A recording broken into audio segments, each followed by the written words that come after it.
예, 반갑습니다. 카메라 시상입니다. 항상 처음 시작할 때 박수를 딱 내고 시작합니다. 예. 오늘은 그 아이스캔을 활용하기 세 번째 시간입니다.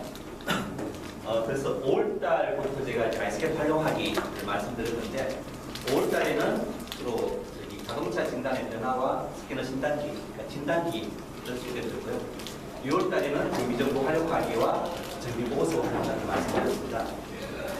오늘은 이제 좀 광고 홍보하기, 서브네이터 마케팅을 말씀드리고, 그 다음에 소셜 네트워크 활용하기인데, 제가 1월달부터 계속 마케팅 이야기했던 부분이 어떻게 보면 좀 소셜 네트워크 관련된 부분이어가지고 1월달부터 6월달까지 했던 내용을 요약해서 복습도 하고, 또 오늘이 사실은 그 1학기 마지막 교육입니다. 8월달 한 달은 쉬고 9월달부터 2학기 시작할 거기 때문에 좀 오늘 오신 분들한테는 제가 아이스캔 R을 선물 드리려고 퀴즈도 좀 준비하고 그랬습니다. 1부는 먼저 주행진 단기에 관한 말씀을 드리도록 하겠습니다. 혹시나 뭐 카탈로그 기억 안 나실까봐 다시 나눠드렸는데요. 저희가 이제 4월달에 만든 카탈로그입니다. 아이스캔 ISCAN이 정보, 스캐너, 카케어, 광고, 네트워크 5가지를 의미합니다. 그런데 많은 분들이 아직까지 그 아이스캔을 스캐너 진단기로만 사용하시거나 잘해야 좀 정보 보시는 정도로 사용하시는데, 사실은 아이스캔을 제대로 사용하시고 효과를 보시려면 이런 정비보고서나 소셜 네트워크로 좀 컴퓨터를 이용한 마케팅하는 쪽으로 하셔야지 효과가 있습니다. 그래서 제가 주로 지난달에는 카케어 정비보고서나 카카오톡을 이용해서 발송하는 방법을 좀 말씀드렸고, 오늘은 주행 진단기 관련 부분을 말씀드리겠습니다. 카탈로그에 보시면은 그 광고라 해가지고 조금 여러분들이 낯설게 커넥티드 고객 관리라고 되어 있습니다. 그 이유는 뭐냐면 기아 자동차는 이런 유보 단말기를 이용해가지고 고객들이 항상 뭐 하고 있는지를 기아 오토표나 기아 본사에서 파악할 수 있는 어떤 고객 관리를 하고 있고, 현대 자동차에서는 조금 이따 자세히 말씀드리겠지만 2006년도 모젠, 2011년도 블루링크를 이용해가지고 고객들을 항상 연결해서 관리하고 있습니다. 사실 한국에서 뭐 현대기아 자동차가 블루링크 이용을 하고 있지만, 이런 연결된 고객 관리의 가장 좀 원조는 미국의 GM 자동차의 온스타입니다. 미국 같은 경우는 에어백 안 터지는 사고 났을 때 긴급 분할의 필요성이 많기 때문에 GM에서는 2000년도부터 이런 긴급 분할 서비스를 했고, 초기에는 긴급 분할 서비스만 했는데 요즘은 온스타가 좀 다양하게 바뀌었습니다. 그래서 예를 들면은 온스타가 관리하는 주행 습관이나 주행 거리를 가지고서 미국에서는 보험료가 한 54%까지 할인이 됩니다.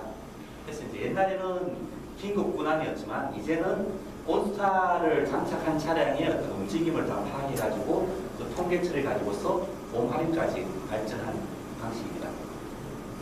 사실 자동차 제조사는 이런 블루링크나 유보나 온스타를 하고 있는데 일반 애프터마켓 정비샵들은 이런 그 서비스 고객 관리에 대한 대안이 없습니다. 그래서 이제 아이스캔에서는 이 아이스캔 R을 만들어가지고 이런 자동차 제조사와 동일하거나 또 그 애프터마켓 정비샵만의 특성을 살린 이런 고객 관리를 하겠다는 것이 커넥티드 고객 관리입니다.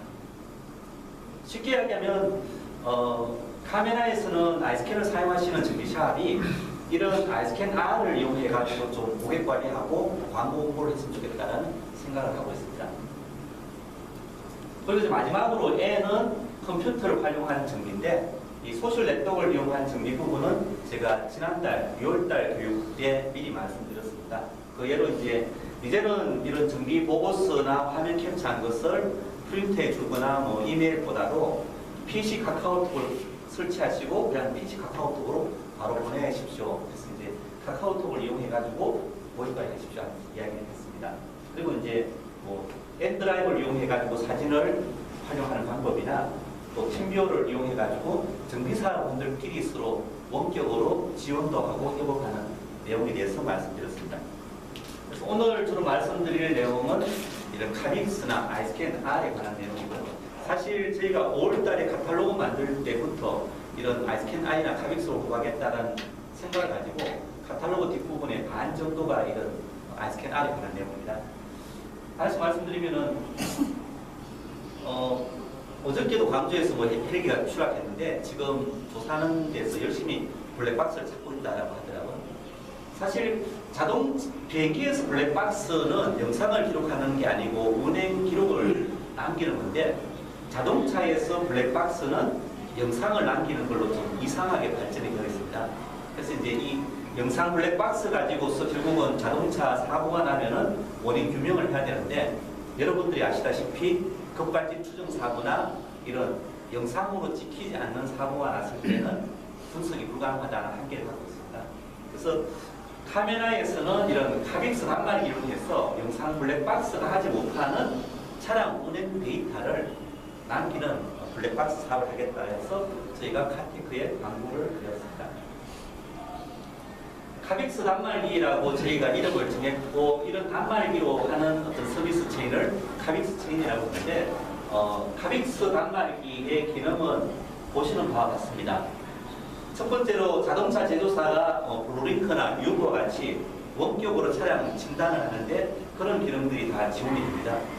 그리고 지금 현재 요월제 보험을 할 경우는 반드시 이런 단말기가 있어서 무슨 요일날 운행을 했다 안 했다 하는 게 자동으로 기록이 돼야 할인을 받습니다. 그리고 이제 주행거리 계측을 위한 OBD 모듈이나 영상 블랙박스 업체들도 이제는 영상만 가지고는 사고 분석이 어렵다 해가지고 이런 주행 기록과 영상을 같이 결합해서 하는 제품들이 고가형 제품으로 나오고 있습니다. 그 다음 여러분들이 많이 하는 뭐 차량 예방정비 부분도 있고 요즘 통신사에서 이제 다시 긴급분할 서비스에 관심을 가지고 있습니다. KT나 SKT에서 그런 서비스 쉽게 이제 아이스캔 R에서 에어백이 빵 터지면은 알아서 전화해가지고 알려주는 개념입니다. 그리고 이제 급발진 추정 사고의 경우에 사고 기록 장치와 같은 기능을 카빅스에서는 한꺼번에 다 모아서 제공할 계획입니다. 이번 7월 말쯤에 저희들이 출시되는 제품은 이 중에서 차량 관리나 이런 주행 연비 분석 부분을 따로 좀 발췌해가지고 출시를 할 계획입니다. 그리고 이 전체 기능을 하는 제품은 이 보험 인정을 받으려면, 보험 할인을 받으려면 보험 개발을 해서 이 제품이 인정받았다 하는 인정이 필요한데 그 시험이 한 2개월 정도 걸립니다. 저희들이 한 8월, 9월 2달 동안 인정을 받고 운전자들한테 판매하는 것은 9월 말로 계획을 하고 있습니다. 어찌됐거나 카메라에서는 아이스캔 R을 이용해서 정비샵을 광고 홍보하겠다 하는 계획을 가지고 꾸준히 진행하고 있습니다. 그래서 저희가 3월달, 4월달에는 이런 카빅스 체인을 소개를 드렸습니다. 그리고 모집을 해서 적지만 한 10개 정비샵 정도가 하겠다 했고 사실 본격 모집은 이제 제품이 제대로 나와야 되기 때문에 저희들이 한 9월달쯤 이번 7월, 8월달은 주행 진단기로 사용해 보시고 9월달쯤 다시 2차 모집을 할 계획입니다. 그래서 이런 빅데이터 블랙박스를 이용하고 그런 빅데이터를 분석해주는 걸 하고 그래서 데이터를 뭐 보험사나 이 다양한 쪽에 서비스하고 마케팅 정보를 이용하는 이런 카빅스 체인을 소개를 드렸고요. 저희들이 하반기는 본격적으로 할 계획입니다. 그래서 제가 마케팅 교육에서 말씀드렸던 부분인데 자동차 직영 정비샵 같은 경우는 어찌됐거나 하자 보정 수리가 있기 때문에 가는 운전자가 있고 그리고 뭐 타이어 전문점 같은 경우는 타이어만 갈겠다 하는 고객들이 있고 또 애니카나 오토워치 같은 경우는 보험 출동 정비라는 서비스가 차별화되어 있는데 일반 전문 정비업을 하시는 분들은 이런 어떤 서비스 브랜드가 없기 때문에 카메라에서는 이런 카빅스라는 차량 데이터 관리하는 서비스로 좀 마케팅을 합시다 하는 말씀을 제가 드렸습니다. 이상이 좀 오늘 그 아이스캔에서 광고 마케팅에 관한 내용 중에서 카탈로그에 있는 내용을 말씀드렸고요. 오늘 본론인 그 주행 진단기에 관해서 좀 말씀드리겠습니다. 첫 번째로 주행 진단기를 왜 만들었는지에 대한 배경을 먼저 소개해 드리고요. 그리고 간단하게 아까 말씀드린 7월 말에 출시될 주행 진단기의 기능을 소개해 드리고 그런 주행 진단기를 카메라가 생각했을 때는 어떤 분야에 판매할 수 있다, 활용할 수 있다는 활용 방안에 대해서 일부 시간에 간단하게 말씀드리겠습니다. 대부분 분들이 카푸스 잡지책을 보시기 때문에 이 기사를 잘 못 보신 것 같은데 카테크 잡지책의 7월호에 나온 기사입니다. 그래서 한 4페이지 정도로 꽤 기사가 많게 해가지고 나왔는데 GDS 모바일, 현대 기아 자동차가 새로운 OEM 진단기 GDS 모바일을 개발했다 하는 기사가 나오고 사실은 6월 초에 대대적으로 뭐 웬만한 언론사에서 다 보도를 하고 TV에 방송까지 나왔던 내용입니다. 혹시 보신 분 계십니까? 안 보신 분 계시니까는 틀어드리겠습니다.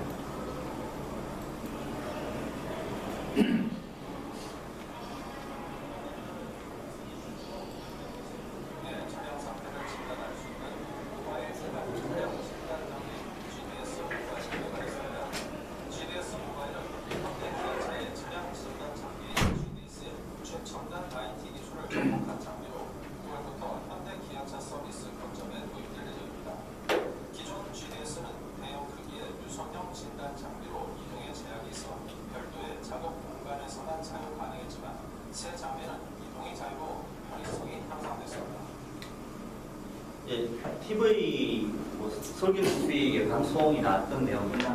그래서 간단하게 좀 카테크나 뭘 보여드리면 여기 아이스캔 핏보다 좀 더 작아졌습니다. 크기는 한 3분의 1 내지 2분의 1 정도 크기고 여기 이제 10인치 갤럭시 탭입니다. 삼성 갤럭시 탭에 진단기 프로그램이 들어가고 이제는 좀 여러분들이 헷갈리실 것 같은데 옛날에 하이스캔이나 하이데스 골드 사용하시는 분들은 사실 진단기는 이게 끝입니다. 그리고 이제는 케이블도 없고 이게 그냥 바로 DLC 단자에 꼽히는 방식입니다. 그리고 프로그램은 그냥 안드로이드에서 돌아가게 만들어졌다 하는 게 GDS 모바일에 나온 소개이고요. 기사 내용은 저희 홈페이지에 올라있으니까 다시 한번 보시고요. 카테크 7을 놔두고 기능을 좀 비교했는데 카테크 7호에서 94년도 제가 94년도에 개발 시작해서 95년도 출시한 하이스캔 같은 경우는 도스 기반의 이런 손으로 들고 다니는 진단기였습니다. 한데 하이데스 웍스테이션은 사실은 출력기지 스캐너 진단기는 아니고요. 10년 만에 한 2006년도에 GDS가 나왔습니다. 그래서 해외 판매부터 했는데 윈도우 기반으로 주로 정비 정보를 제공하는 쪽이었고요. 이제 10년 만에 다시 2014년에 GDS 모바일이 나오게 되었다. 그래서 현대기아 자동차가 10년에 한 번씩 OEM 진단기를 만들어내고 있습니다. 화면을 보면은 이 기존의 GDS는 물론 여기 재교육 받으신 분들이 GDS를 많이 사용하는지 잘 모르실 건데 이 마우스나 키보드를 하기 때문에 메뉴들이 많은데 GDS 모바일 같은 경우는 여러분들이 에이스 태블릿으로 하시듯이 손가락 터치로 하는 방식이기 때문에 좀 아이콘들이 커지고 화면이 아주 단순해졌습니다. 이게 이제 샘플 화면 나온 내용입니다. 그 다음 카테크 4페이지 기사 다음에 연달아 가지고 2페이지 기사 나온 게 이 내용입니다. 앞으로는 현대기아 자동차가 원격으로도 자동차 정비를 하고 스마트폰으로 내 차를 관리한다라고 대대적으로 이야기를 하고 있습니다. 사실은 여기 기사에 나온 내용은 제가 여러 번 이야기했던 스마트폰으로 차량을 관리하는 내용들입니다.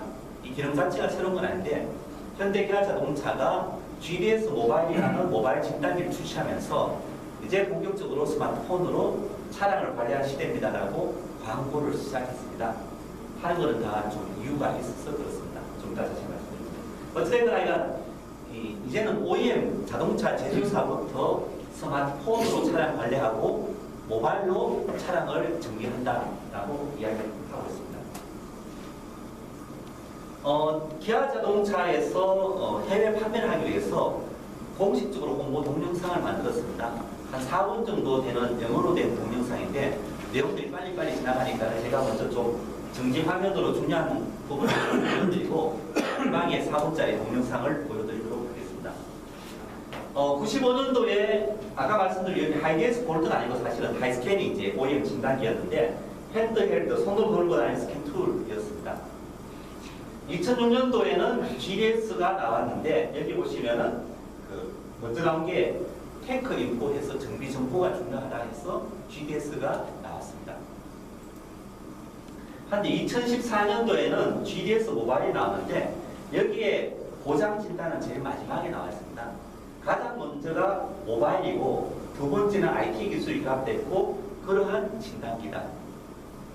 제가 스캔을 출시할 때 이제는 뭐 스캐너 S보다도 정보가 더 중요하다라고 이야기했을 때 많은 분들이 뭐 스캔에 익숙하셔가지고 진단기는 진단이 가장 우선이 됐는데 사실은 OEM부터 이렇게 진단에서 정보에서 이제 모바일로 옮겨가고 있습니다. 그 이유는 뭐냐면 결국 모바일로 고객 관리하겠다는 거죠.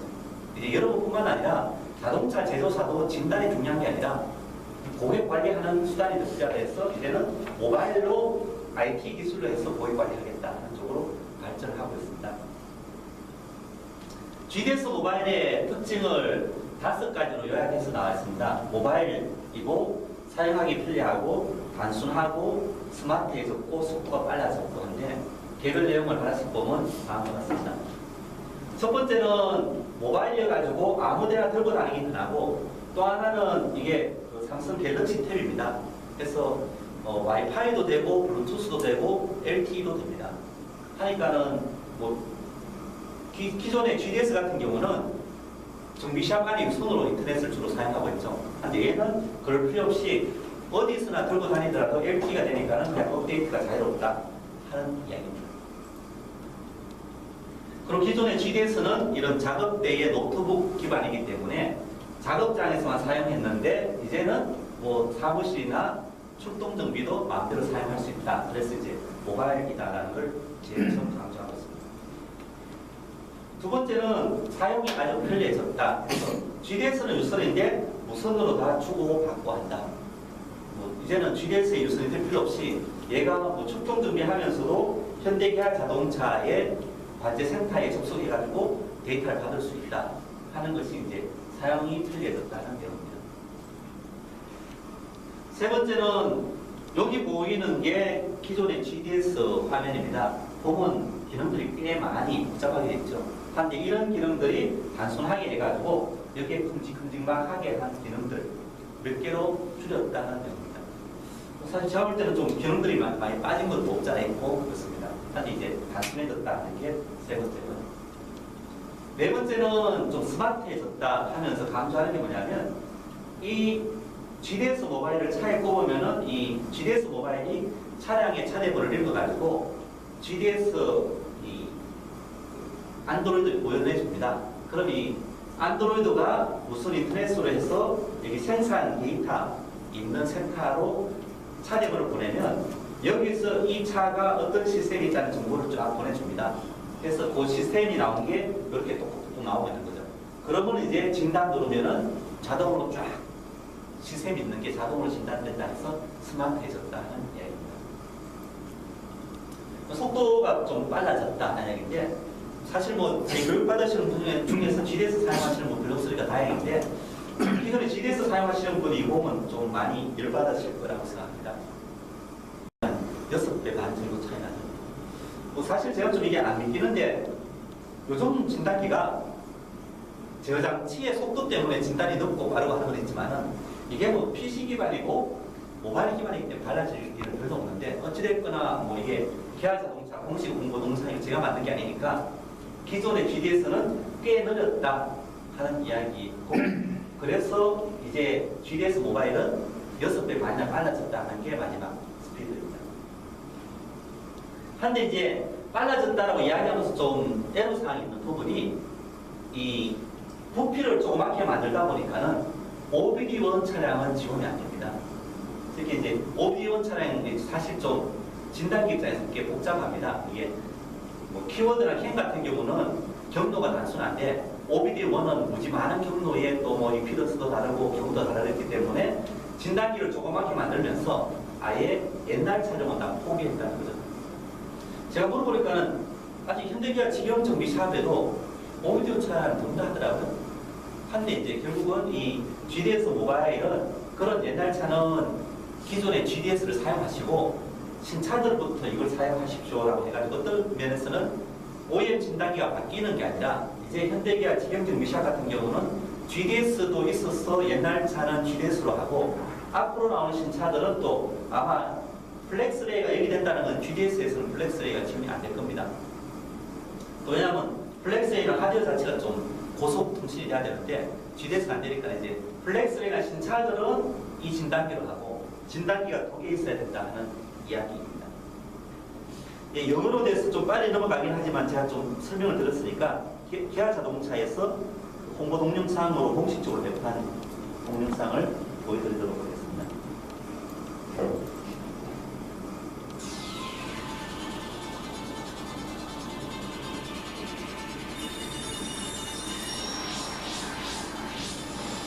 GDS Mobile.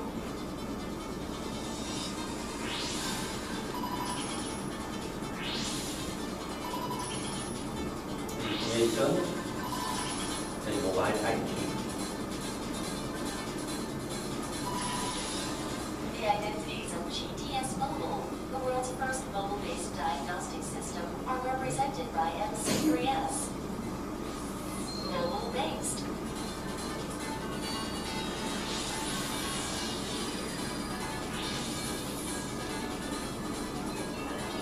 LTE 통신이 되니까 전 세계 어디서나 이게 주고받을 수 있다는 이야기입니다. Taking advantage of mobile devices, automated and real-time update features are supported. Furthermore, it is possible to use GDS Mobile regardless of places such as workshop, office, and 작업장이나 work 사무실이나 systems via Wi-Fi 3G LTE.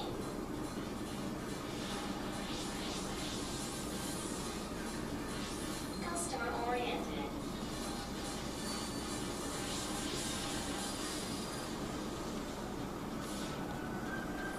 이제 유선이 없는데 유선이 다 없어졌다. environment is realized by GDS Mobile.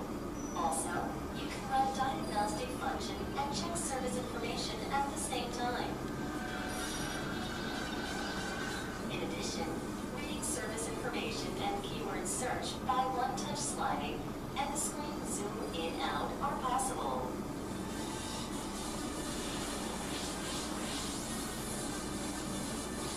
Simple.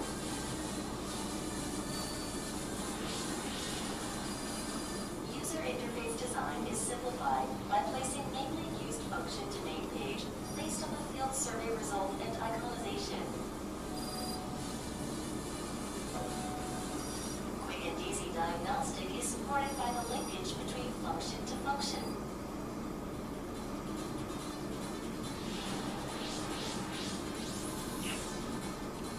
Smart.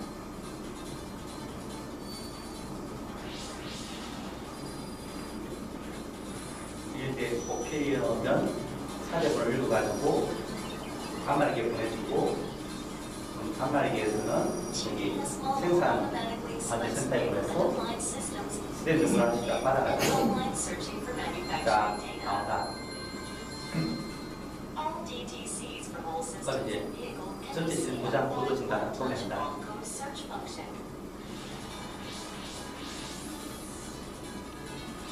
Speed.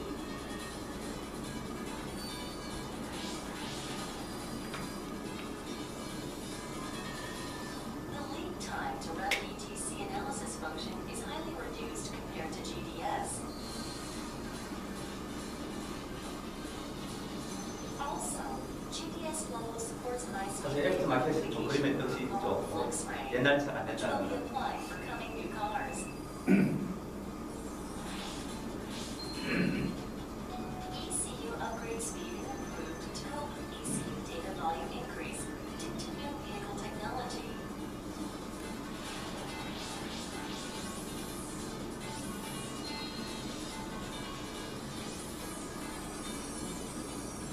Kia Motors actualize smart, speedy, simple vehicle diagnostic environment by establishing customer-oriented GDS 사실은 예전에 뭐 새로운 진단기가 나오면 주로 현대자동차가 주도적으로 홍보를 했습니다. 한데 이번 진단기는 현대자동차보다 기아자동차가 본격적으로 홍보를 하고 있습니다. 그 이유는 뭐냐면 좀 이따 제가 말씀드릴 건데 기아자동차가 이런 모바일 진단 이런 컬러로 해서 좀 고객한테 어필하고 싶어가지고 이 기아자동차가 홍보 동영상도 하고 지금 열심히 해외 홍보를 하고 있는 중입니다. 제가 이 GDS 모바일 소개시켜 드리는 이유는 뭐냐면 오늘 교육이 그 광고 공부인데 진단기도 이제는 단순하게 진단하는 수준을 넘어서 가지고 고객하고 어떻게 관계를 맺는지 옮겨가고 있다 하는 하나의 예로서 제가 보여드릴 겁니다. 많은 분들이 잘 아시기는 하이스캔을 잘 아시고 그 다음에 이제 GDS를 잘 아시는데 사실은 GDS나 상용 DSM이나 하는 것들이 3세대 진단기고 이 3세대 진단기에서는 정비 정보가 하나의 혁명이었습니다. 하고 제가 이제 이 최대 부분이 1월 달에 말씀드렸던 내용인데요. 그때까지는 뭐 제가 사실 이 표도 뭐 제가 처음으로 만든 건데 1, 2, 3, 4세대 해가지고 이 OEM이 3세대인데 우리가 4세대 모바일입니다 라고 했을 때는 좀 실감이 안 나셨을 겁니다. 하도 이제 뭐 화면에 크게 한술 붙어가지고 5세대 진단기인 아이스캔 R까지 갑니다 라고 이야기했습니다. 4세대 진단기하고 5세대 진단기 차이 뭐냐면 4세대 진단기는 여기 오신 분들 아이스캔 사용하시니까 이 아이스캔 진단 모듈을 그냥 꼽아서 진단하고 빼는 거죠. 우선이긴 하지만은. 한데 이제 5세대 진단기는 아예 이 진단기를 꼽아가지고 내보내는 겁니다. 그러면 운전자의 스마트폰을 통해 가지고 원격으로 진단하는 게 5세대 개념이고 그렇게 만들어진 제품이 아이스캔 R이나 런치의 DBS카나 기아 자동차 같은 경우는 유보 간말기다라는 말씀을 드렸습니다. 근데 작년 연말에 제가 이상하게 GDS는 어떻게 4세대로 안 옮겨보고 2세대로 돌아가서 G스캔2가 나왔다라고 이야기했는데 사실은 G스캔2가 어떤 면에서 OEM 진단기가 아닌 거죠. 그런 면에서는. 그래서 이번 6월 달에 발표된 GDS 모바일이 사실은 그 세 번째 만들어진 현대기아자동차의 OEM 진단기고 결국은 OEM도 이쪽으로 후퇴하는 것이 아니라 이제는 모바일로 옮겨가고 있다는 이야기입니다. 그래서 어떤 면에서 이제 제가 이런 모바일 진단기로 옮겨가서 고객과 연결하고 마케팅 하십시오 하는 이야기가 저 혼자 들을 때는 좀 낯설었는데 이제는 현대기아자동차 이렇게 옮겨가고 있다는 예로서 제가 말씀을 드리고 또 현대기아자동차가 이렇게 옮겨가는 것은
엑셀에 따라 차가 움직이는 게 아니죠.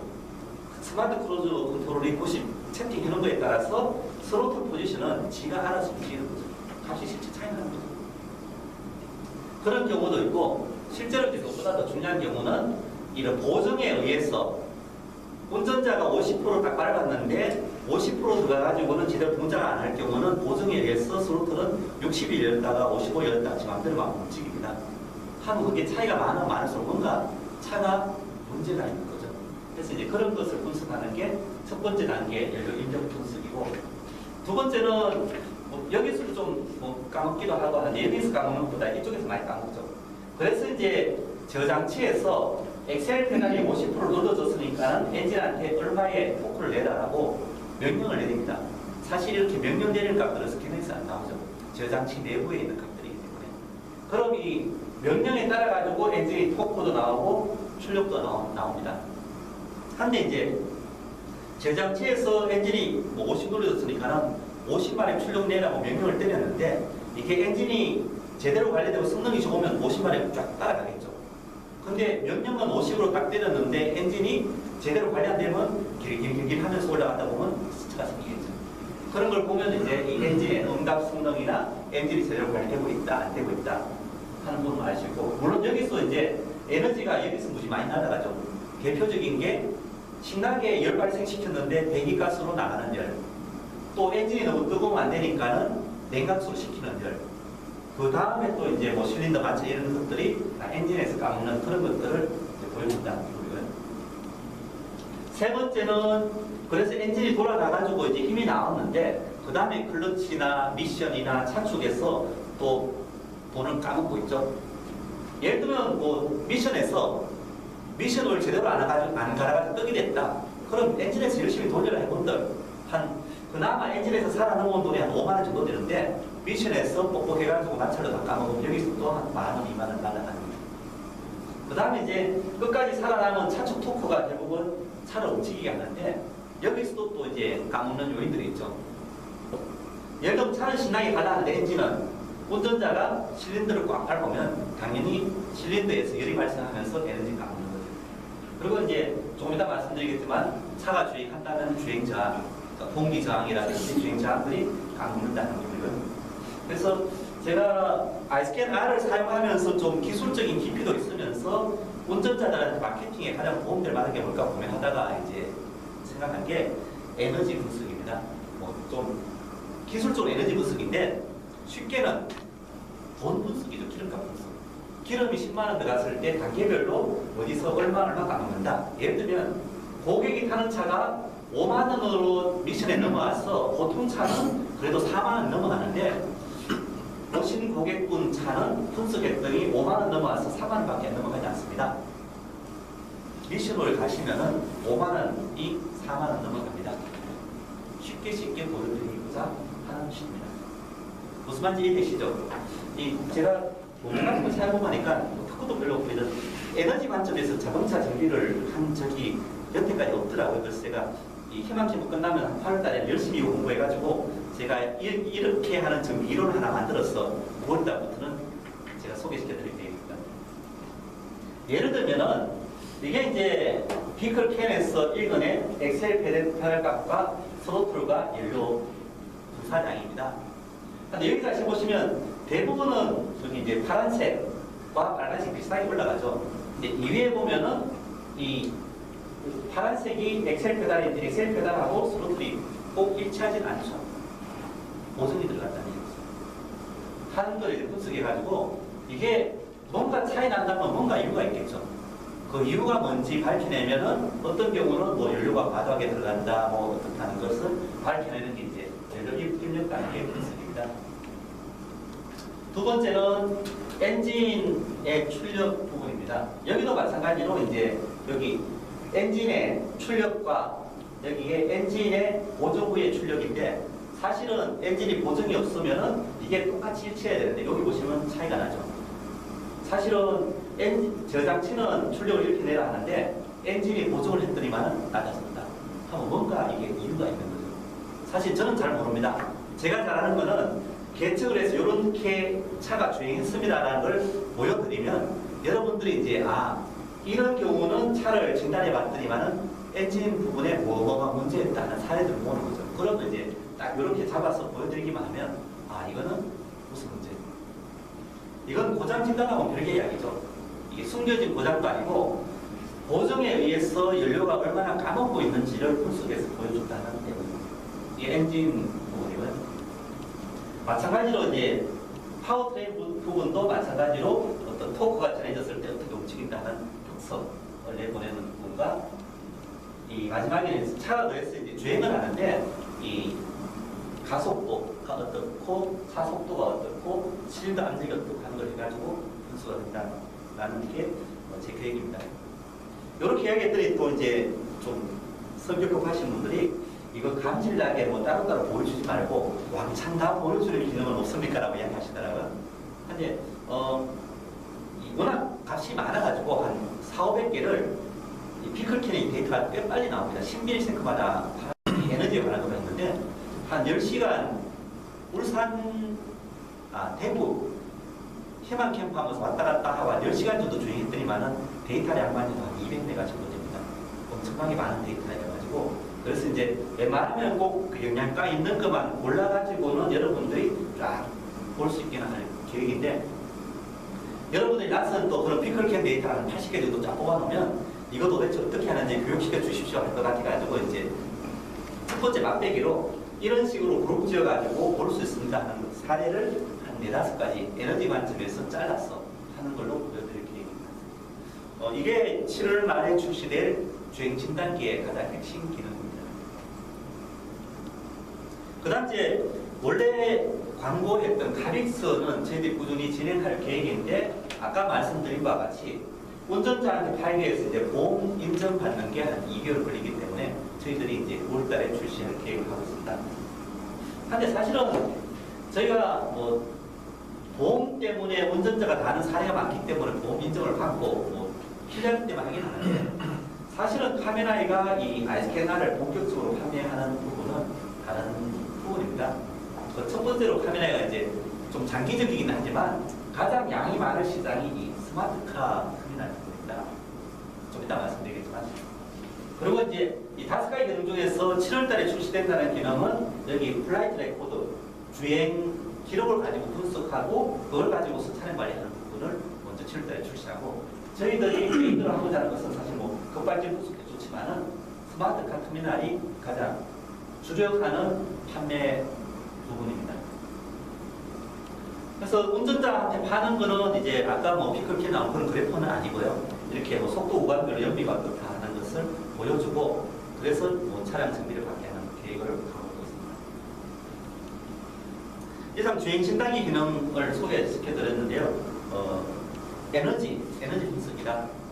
물론 이제 저희가 뭐 틈틈이 진단해서 보여주고 하는데 사실은 뭐 일반 정비샵에서 뭐 진단기 다 갖고 있기 때문에 굳이 뭐 차 고장 코드 진단하는 거는 별로 필요 없죠. 또 일반적으로 유보나 이런 모듈 꼽더라도 진단은 주행 중에 항상 하는 게 아니라 보통 시동 처음 킬 때 한번 진단해가지고 고장이면 고장 메시지 날리고 주행 중에 진단을 별로 안 합니다. 그래서 이제 에너지 분석 쪽으로 주로 하고 있다는 부분이고요. 여러분들이 그 이런 주행 진단기를 파는 것도 생각하시는데 사실은 뭐 제 생각에는 우리 정비샵에서 많이 팔아주면 좋지만은 정비샵이 파는 것보다 저희가 파는 것은 카메라가 좀 다른 방법으로 팔고 이 아이스캐너를 장착한 차가 이 아이스캔 사용하시는 정비샵에 오게 하는 게 저희의 현재 전략입니다. 그래서 오늘은 주행 진단기가 어디에 활용되는 건지에 대해서 2가지만 말씀드리겠습니다. 아까 말씀드린 카빅스 단말기 기능인데요.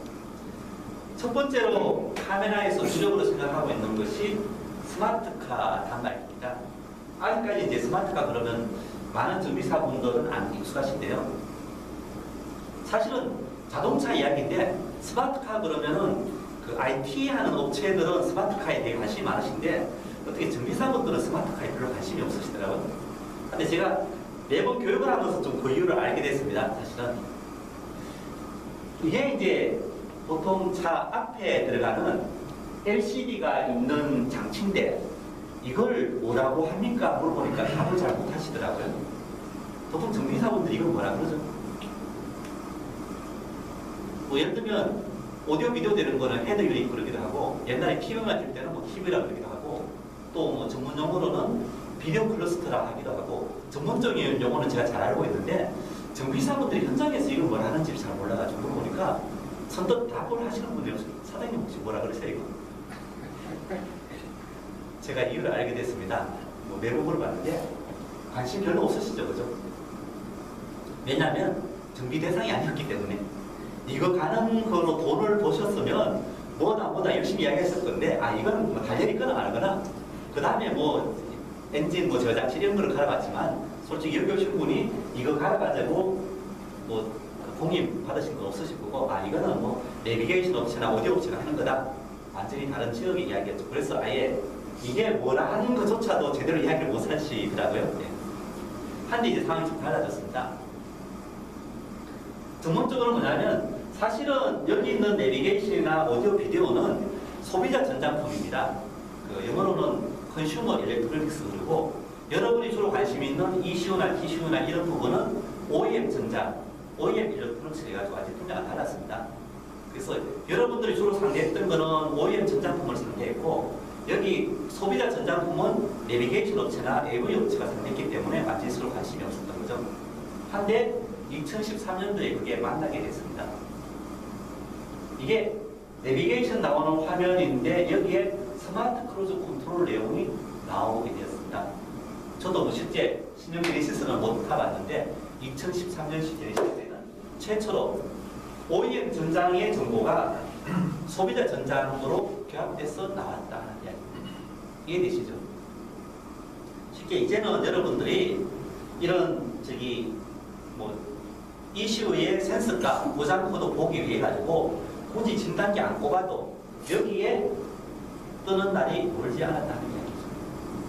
사실 기술이 없어서 안 했던 거 아니거든요. 생각 자체가 이 화면에는 소비자가 볼 거고 정비사나 OEM에서는 진단기로 본다라는 그냥 고정관념을 갖고 있었을 뿐이죠. 한걸 깬 게 이제 신형 제네시스입니다. 왼쪽에 보이는 게 2015년 LF 소나타에 애플 카플레이가 들어간다라고 오토쇼에 나왔던 거는 4월달쯤 나온 내용입니다. 혹시 카플레이라는 이야기 들어보신 적 있습니까? 예, 그러니까 참 앞으로 이제 제가 적극 특수를 보니 이런 애플 카플레이 때문에 자동차 산업이 엄청나게 변화를 하고 자동차 산업이 변화함으로 해서 여러분이 하시는 정비업도 변화할 것 같은데 오히려 일반 운전자들은 카플레이, 안드로이드 오토를 아시는데 우리 정비사분들은 관심이 없으시거든요. 뭐냐면 이제 애플이 휴대폰 만든 건 아이폰이라 그러죠. 애플이 차 안에 들어가는 태블릿을 만든 게 카플레이라고 합니다. 뭐 아이팟, 아이폰 뭐 하듯이 이제 카플레이 그러면 애플 폰이 차 안에 들어가는 카플레이다. 구글에서는 안드로이드 오토라고 합니다. 애플은 하드웨어를 자기가 만드니까 애플 카플레이라고 그러고 구글에서는 이런 단말기 안에 하드웨어 만드는 관심 없으니까는 안드로이드 OS가 깔린 단말기는 안드로이드 오토다. 쉽게 오토, 자동차에 들어간 안드로이드가 있어. 앞으로 여러분 안드로이드 오토라는 이야기 들으시면 이거는 이 대부분 정비사분들이 이제 그 갤럭시 사용하시죠. 갤럭시가 안드로이드 OS거든요. 삼성 갤럭시 7인치 폰이 자동차에 들어간 게 안드로이드 오토다. 너무 유식하게 이야기하면 잘 이해 안 되실 거니까 쉽게 얘기해서 7인치 아이폰이 자동차 안에 들어가서 나온다는 얘기입니다. 2015년 LF 소나타 오토. 뭐 2015년식 차가 보통 뭐 시중에 나오는 게 한 10월달부터 나오면은 한 2, 3개월 지나면은 나온다는 얘기죠. 자세히 보시면은 이게 아이폰이니까는 아니면 혹시 아이폰 사용하시는 분 계세요? 어저께 딱 한 분 계시던 대부분 다 뭐 갤럭시 사용하시는데 어찌됐거나 전화기입니다. 누르면 그냥 음성 통화 딱 되는 전화기. 그리고 여기 아이폰 특유의 음악이나 지도나 메시지나 이런 동영상까지 볼 수 있고요. 그래서 이제 거기까지는 아이폰이랑 같은데 차이 나는 게 뭐냐면 여기 현대라고 붙은 게 있죠. 쉽게 이제 아이폰에 돌아가는 현대 자동차의 차량 관리 응용 프로그램이 여기 들어가 있다는 이야기입니다. 또 쉽게 얘기하면 아까 보여드렸던 블루링크 요거 서비스의 스마트폰에서 돌아가는 응용 프로그램이 이제는 스마트폰이 아니라 자동차 안에서 바로 실행된다는 이야기죠. 그런 달라질 게 엄청나게 많아집니다. 네. 하는 게 이제 2015년의 이야기입니다. 그럼 이제 이런 차를 스마트카라 그럽니다. 다른 사람들은 하니까 이제 앞으로 혹시나 운전자가 스마트카 그러면 차가 뭐 엄청 스마트해졌다 그렇게 생각하지 마시고 아 스마트폰이 차 안에 들어가 있으면 스마트카라 하는구나 라고 생각하시면 됩니다. 자 그랬을 때 이런 스마트카 시대가 되면 i-scanR을 뭐 할 건지 하는 이야기입니다. 이 그림이 저희가 카메라에 원래도 한 3억짜리 정보과제를 수주했는데 그 정보과제 제안할 때 저희가 그려서 낸 그림입니다. 정보과제의 내용이 뭐냐면 안드로이드나 애플이 이렇게 차에 들어가면은 이 안드로이드나 애플 가지고서 자동차를 마음대로 제어할 수 있게 하는 기술 개발하자는 내용이었습니다. 제어를 왜 하느냐면 저희 집 차가 TG인데 3명이 운전합니다. 제가 운전할 때도 있고 와이프가 할 때도 있고 아들이 할 때도 있는데 탈 때마다 조정을 하죠. 일단은 시트를 제가 타면 뒤로 빼고 백미러 각도 맞추고 사이드 미러 하죠. 또 어떤 경우는 저 에어컨 방향 조절하고 하는데 그런 거를 수동으로 하지 말고 스마트 시대니까 여기에 운전자 1, 2, 3 딱 누르면은 1번 운전자가 운전했을 때 설정하고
기간에 65만 원에서 최고 300만 원을 청구했습니다. 지난해 현대차와 기아차를 상대로 한 소송에선 제조사가 실제 주행 연비와는 차이가 있다는 문구를 표시해 연비를 부풀렸다고 보기 어렵다며 법원이 자동차 제조사의 손을 들어줬습니다. 하지만 이번엔 정부가 차량 연비가 과장됐다고 발표한 만큼 재판 결과가 다를 것으로 소비자들은 기대하고 있습니다. 연비 연료 성능이 결함있다고 한다면 법상 하자자동 책임이 충분히 성립할 수 있다 이렇게 판단했고요. 하자인지 아닌지는 국토부가 이미 검토를 해놓은 것으로 생각합니다. 하지만 국산 차량 2종의 연비에 대해 국토부와는 달리 산업부는 적합 판정을 내렸고 수입 업체들도 정부 판정에 반발하고 있어 치열한 법정 공방이 예상됩니다. 소송 의사를 밝히는 소비자가 늘고 있어 소송 결과는 더욱 커질 전망입니다. SBS 윤원합니다. 예, 그 소송은 무지 많아질 거라고 생각하는데 이거 소송 제 개인적으로 쉽지 않다고 생각하거든요. 여러분 생각에는 좀 공부를 할 것 같습니다. 다들 아시다시피 제가 지난번에 교육할 때 말씀드렸는데 미국의 도요타 자동차가 패소하고 소비자가 이기게 된 가장 결정적인 이유는 그 샨이라고 그 급발진 보도에도 나오는데 그 전문 엔지니어가 도요타 자동차의 제 프로그램 안에 버그가 있다는 것을 보여주고 입증을 했기 때문에 승소하게 되었고 그래서 그 샨이라는 전문가는 승소 비용의 5%를 받았습니다. 그래서 그때 제가 대충 계산해 보니까 800억 정도 받았다 말씀드렸습니다. 이거 아까 그 변호사님은 국토교통부 많이 읽고 계시는 것 같은데 재판 가게 되면 결국 판사님이라고 뭐 이거 아는 거 아니거든요. 그럼 이제 양쪽에 이야기하는 거죠. 각자 전문가 집단한테 의견 받아가지고 기술적인 데이터 갖고 와 이야기합니다. 그러면 현대자동차 편에서 가지고 자동차 하자 없다라고 자문해줄 전문가는 우리나라에 한 100에 99명 정도 되는데 소비자 편에서 가지고 이거 하자 있다라고 자문해줄 전문가 혹시 떨어지는 분 계세요? 뭐 저기 가장 매스컴 잘 타는 두 분, 뭐 박병일 병장이나 김필수 교수님 이거 해줄까요? 쉽지 않죠. 그래서 쉽지 않은 게임이다 하는 얘기죠. 소비자들은 뭐 분위기에 입사했지만 한 이야기고요.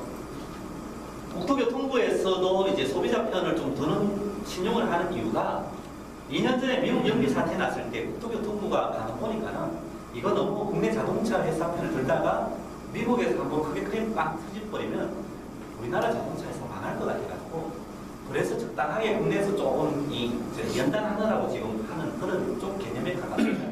국토교통도 현대자동차 연비 때문에 소비자 클레임 받아서 망하는 거 안 원하거든요. 사실은 또 이게 우리나라만의 게임이 아니라 만약에 현대자동차가 한국에서 연비 때문에 클레임 맞아서 돈 왕창 물어줬다 그러면 미국 소비자가 가만히 있겠습니까?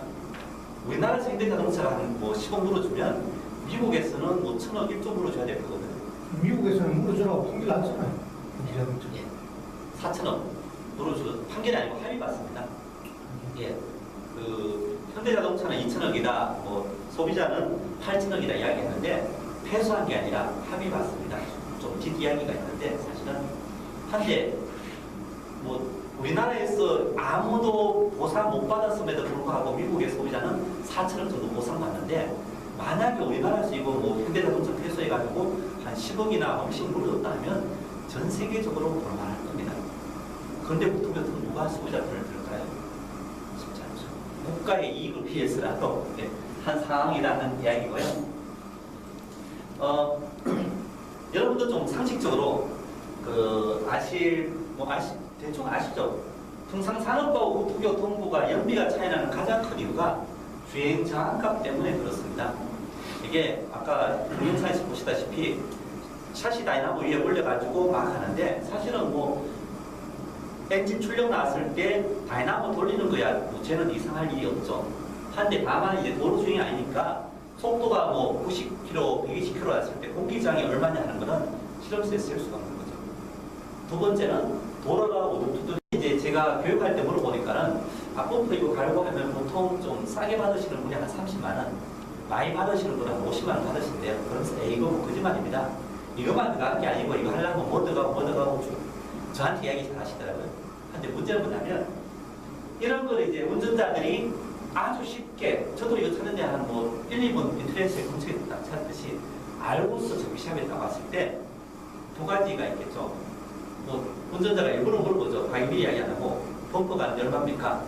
했을 때 어떤 분은 30만 원 이야기했는데 그럼 운전자가 인터넷에는 뭐 15만 안 하는데요 라고 이야기 딱 했을 때 인터넷은 그렇죠. 뭐 10만 원, 뭐 5만 원인데 이거 플러스해서 이거 5만 원, 이거 5만 원, 이거 5만 원 해서 30만 원입니다. 라고 이런 내용을 알고 대응하면은 오히려 그 고객이 낚이는 거죠. 쉽게 얘기하면. 한데 똑같은 30만 원 얘기했는데 뭐 인터넷에서 15만 원 했을 때 불불불해져가지고요. 걔들은 왜 15만 원이죠?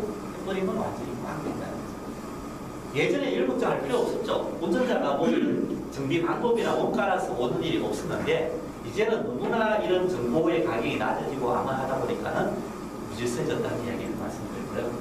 세 번째는 규제는 적을수록 돈벌이 된다 해서 튜닝 산업이 이제 규제가 붙어서 올라간다. 거꾸로 여러분들은 국토교통부에서 규제를 꽤 많이 만들어내고 있습니다. 법을 많이 만들어내고 있는데 내가 봤을 때 국토교통부가 만드는 법 중에서 규제 중에서 한 50%는 여러분한테 유리한 거고 50%는 실제 좀 불리하거든요. 한데 많은 분들은 국토교통부가 뭐 하나 만든 다음에 알레르기 반응해서 다 부정적으로 하시는데 잘 보시고 국토교통부가 만드는 새로운 규제를 여러분들은 잘 이용해가지고 그게 여러분한테 유리하게 내주십시오 하는 이야기가 있습니다. 이런 법칙은 항상 같이 일어난다는 이야기고요. 그 다음에 이제 차량 정보 흐름의 법칙에서 제가 강조했던 거는 3월달에 급발진 창구하면서 급발진 사고 난 차량에 있어서 이런 엑셀 페달 밟았다, 브레이크 밟았다, 그래서 엔진이 얼마 발생했다 이 데이터를 판단하면 얼마 받겠습니까 하는 이야기를 먼저 한 적이 있습니다. 지금 현재도 사실은 급발진 추정 사고 난 차량에 이런 데이터 제공한다면 몇억 몇십억 받을 수 있겠죠. 재판에서 승소할 수 있으니까요. 근데 이제 문제는 아이스캔 R에서 5만 원, 10만 원만 투자하면 그런 데이터를 이제 받아줄 겁니다. 했을 때 이런 이야기를 들은 정비사분들한테 제가 다시 급발진 사고 난 차에서 이런 데이터 받아주면 얼마 주겠습니까? 하면 그때는 그거 이제 10만 원이에요. 그죠? 이런 내용을 모르는 사람은 그게 억의 가치다 생각하고 이런 내용을 아는 사람은 그게 10만 원만 투자하면 이런 정보를 받을 수 있다고 생각하는 엄청난 차이가 나는 거죠. 그래서 이제 여러분들은 이런 내용을 잘 이해하셔서 값싼 정보를 이용해서 고객 마케팅 하십시오 하는 사례를 말씀드렸습니다. 그 다음에 이제 빅데이터를 이용한 마케팅은 동네 슈퍼도 하고 있습니다. 하는 이야기 드렸고요. 이 현대자동차는 이런 블루링크를 활용한 마케팅을 하고 있고 기아자동차는 요걸 이용한 마케팅 하고 있으니까는 여러분 어떻게 하실 겁니까? 그래서 이제 이런 카메라에서는 카빅스라는 이름으로 그런 마케팅을 시작할 것입니다라는 이야기를 제가 했습니다. 그래서 이제 카빅스 개발 배경이나 이런 내용들을 좀 말씀드리고 사실은 지금 현재 시중에 이런 제품들이 나와 있습니다. 이런 OBD 모듈 꼽히는 제품. 한데 이제 이런 제품들은 예를 들면 여기 블랙박스에 OBD 모듈도 있고 내비게이션 OBD 모듈도 있고 합니다. 아직까지는 그 운전자를 만족한 제품이 없다. 급발진 분석하는 것만 하더라도 한 1,000만 원 정도의 비용입니다. 그래서 소비자들은 만족을 못하고 있는데 카빅스는 이 모든 것을 한 번에 난다.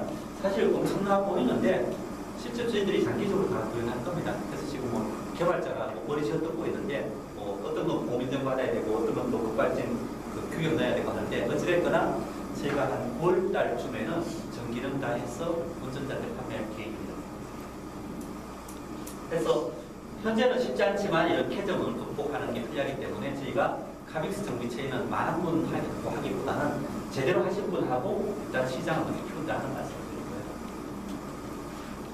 그 다음 이제 5월달부터는 마케팅을 하면서 여러분이 투자할 여력이 없으시기 때문에 IC를 활용하는 방법을 이야기하면서 그 중에 저희가 마케팅을 할 수 있는 부분을 좀 강조했습니다. 요약해서 말씀드리면 아까 GDS 모바일에서 차대으로 받아서 시스템 쫙 떠서 쫙 나오는 거 보시더니 다른 지역 교육 받으시는 분이 와 저거 환상적인데 우리도 그거 안 돼요라고 이야기하시거든요. 사실 그거 별 필요 없습니다. 아이스캔에서 이미 이 해당되는 차에 있는 시스템 전체가 해가지고 고장 코드 자동 검색만 누르면 쫙 다 그냥 진행합니다.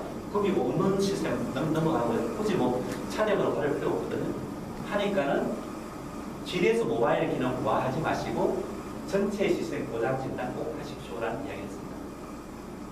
제가 또 워낙에 제가 제일 먼저 떠들면 교육받으시는 분들이 기관이가 하시는데 현대기아 자동차가 이거 한다 그러면 와 하면서 제 걸 이해하시는데 고장 진단 그렇습니다. 그러면 이렇게 정비보고서에 그대로 나오니까 이용하십시오라는 이야기였고요. 그 다음에 이제 또 하나 강조했던 게 뭐냐면 차량으로 받아본 분들 차량 등록 관리하는 거 왠지 없습니다. 여러분들이 꼭 차량 등록해서 관리해 주시라는 이야기였습니다. 사실 여러분들이 차량 등록 관리해가지고 하는 게 한 70, 80% 분들이 하시면 저희 차대번호 읽어가지고 보내드릴게요. 근데 지금은 차대번호 읽어서 보내준 분들 차대번호에는 어떤 시스템이 있다는 정보는 없습니다. 아까도 차대번호를 읽어서 한 게 아니라 차대번호를 생산 DB에 보내가지고 거기서 시스템 정보를 받았다는 거죠. 하면은 여러분들이 차량 등록해서 한번 진단하면은 어떤 시스템이 있다는 걸 아이스캔 알고 있거든요. 그걸 다 사용하시면 뽑자마자 차대번호를 읽어서 할 수 있습니다. 그러니까 꼭 이용하시기 바랍니다. 정비보고서를 많이 이용하십시오라는 이야기겠고요. 그 다음에 이제 차량 주행 기록으로 하는 보수 정비가 있습니다. 있는데 지금 진단기에서는 한순간 센서값 전체를 저장하는 기능은 있습니다. 근데 이제 아이스캔 R이나 아이스캔 2에서는 주행하면서 전체 기록이 가능하기 때문에 보수분들은 아마 많이 활용할 수 있을 겁니다. 그리고 그래퍼를 사실은 뭐 센서 그래프만 해도 나쁘지 않습니다. 보고서에 넣으면. 근데 이제는 아이스캔 R에서는 좀 운전자가 훨씬 더 보기 쉽게 그렇게 그래프로 내보낼 계획입니다. 그 다음에 가능하면 보고서 만들어서 이런 카멘 크라우드에 좀 올리십시오 하는 이야기를 했고요. 그 다음에 제조사 정보나 마케팅 정보를 여러분 혼자 보지 마시고 가능하면 고객분 왔을 때 띄워놓고 공부하십시오. 제조사 정보는 우리가 OEM 정보까지 활용해서 차를 잘 고칩니다 하는 내용으로 마케팅 정보는 이걸 잘 고치는데 사용하지 마시고 운전자한테 쉽게 설명할 수 있게 애니메이션 띄워가십시오 하는 이야기를 했습니다. 그리고 보고서를 잘 활용하고 자기 정보를 꼭 잘 적어서 하십시오 하는 말씀을 드렸습니다. 200% 활용하기 이야기고요.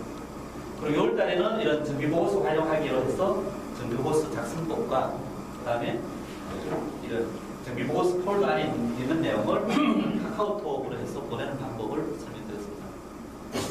PC 카카오톡 다 사용하세요? 여기 오신 분 사용하세요? 네. 하면 꼭 깔아주시고 아이스캔 사용하시는 분은 여기 카카오톡 누르면 자동으로 설치됩니다. 하니까 해서 꼭 이 정비보고서를 카톡으로 보내는 걸 좀 하시기 바랍니다. 그리고 이제 클라우드 디스크 활용 방법이나 이 팀뷰어 가지고서 일단 정비사분들끼리 인터넷으로 해서 서로 원격 협업하는 방법에 대해서 말씀드렸습니다. 소셜 네트워크입니다. 예, 마무리하도록 하죠. 뭐 아이스캔 R이 일단 7월달, 8월달은 저희들이 아까 말씀드린 바와 같이 정비사분들이 먼저 연습하는 그런 개념입니다. 그래서 한 300개 정도 양산합니다. 그래서 가격은 8만 원인데 가능하면은 희망 캠프 열심히 오시는 분들은 좀 부담 없이 체험할 수 있게 하고자 합니다. 제가 뭐 공짜로 드리긴 그렇고요.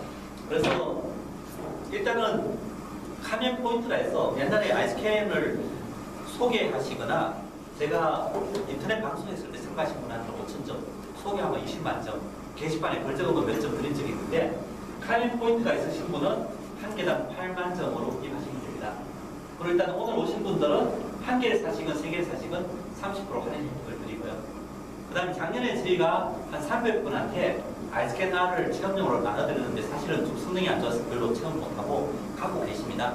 한데 이제 그때 당시 가격이 3만 원이었으니까 그거 반납하면 3만 원 보상을 드립니다. 그리고 오늘 아까 퀴즈 맞히신 분 드리고 돌아갈 때 또 퀴즈 드릴 텐데 맞히시면 또 드리고 합니다. 그래서 아마 여기 오신 분들은 최소한 한 개씩은 갖고 사실 수 있을 겁니다. 제가 뭐 300개 생산하는 거는 많이 팔기보다는 좀 희망 캠프 열심히 하시는 분들이 먼저 체험하는 목적으로 하고 있습니다. 또 여러분들이 한 7월달, 8월달 열심히 체험하셔야지 9월달에 이제 운전자들이 이거 달고서 와가지고 서비스 해주십시오 했을 때 운전자도 모르는 걸 여러분도 몰라가지고 이거 어떻게 사용하는 거야 하면 좀 곤란하겠죠. 그죠? 그런 취지에서 하는 게 정책이에요. 참고를 하시기 바랍니다. 질문 있으시면 갖고 끝내도록 하겠습니다. 나눠드린 퀴즈 용지는 뒤에 설명이 되어 있거든요. 그 혼자 맞히셔도 2개 드리니까 웬만하면은 하여간 여기 오신 분들께 서로 협업해가지고 맞히시기 바랍니다. 그리고 저희가 뭐 맞히시는 분마다 6개씩 주기 곤란하니까는 가장 먼저 우리 카메라 고객센터에 팩스를 넣으시면은 첫 번째 원팀한테 저희가 드리도록 하겠습니다. 돌아가셔서 잘 읽어보시고 저희가 내일 보내주시기 바랍니다. 다른 질문 있으세요? 예, 아까 공지드린 바와 같이 7월달까지 교육하고 8월달은 쉬고요. 9월달부터는 좀 다른 주제로 아까 에너지에 대한 차량 준비나 또 2052상이 하시는 보장 예측 시스템들을 가지고서 좀 교육을 하도록 하겠습니다. 저희가 필요가 하는데 와주셔서 감사합니다. 교육하도록 하겠습니다.